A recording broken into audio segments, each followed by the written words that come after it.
আজ আমি আপনাদের দারুণ স্বাদের কাঁচা আমের কাসুন্দি বানানো দেখাবো। আর এই কাসুন্দি বানিয়ে আপনারা সারা বছর সংরক্ষণ করে রাখতে পারবেন। প্রথমে আমি কালো সরষে নিয়েছিলাম 100 গ্রাম, 50 গ্রাম সাদা সরষে গরম জল দিয়ে ভিজিয়ে এক সাইডে রেখে দিতে পারেন, বা ঠান্ডা জল দিয়ে ভিজিয়েও এক সাইডে রেখে দিতে পারেন 10-15 মিনিটের জন্য। আর এদিকে একটা কাঁচা আম নিয়েছি, খোসাটাকে ছাড়িয়ে তারপরে আমটাকে ছোটো ছোটো স্লাইস করে ছোটো ছোটো টুকরো করেই কেটে নিতে হবে। এখন আমের টুকরোগুলোকে নিয়ে রেখে দিতে হবে।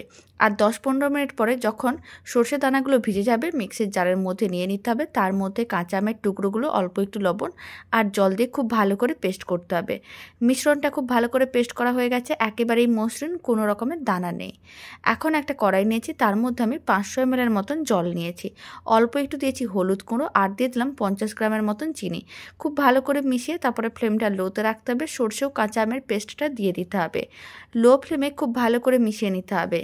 খুব ভালো করে মিশিয়ে নেওয়ার পরে এখন আমি 50 ml মতন সর্ষের তেল দিয়ে দিলাম, আর খুব ভালো করে আবারও একসঙ্গে মিশিয়ে নিতে হবে। এবার 3 মিনিটের মতন মিশ্রণটাকে ভালো করে গরম করে ফুটিয়ে নিতে হবে। 3 মিনিট পরে ফ্লেমটা অফ করতে হবে, আর 2 চামচের মতন ভিনেগার মিশিয়ে মিশ্রণটাকে ঠান্ডা করে নিতে হবে। তাহলেই রেডি হয়ে যাবে দারুণ স্বাদের কাঁচা আমের কাসুন্দি। বাড়িতে বানিয়ে দেখতে পারেন, খেতেও ভীষণ ভালো হয় আর বানানো তো একেবারেই সহজ।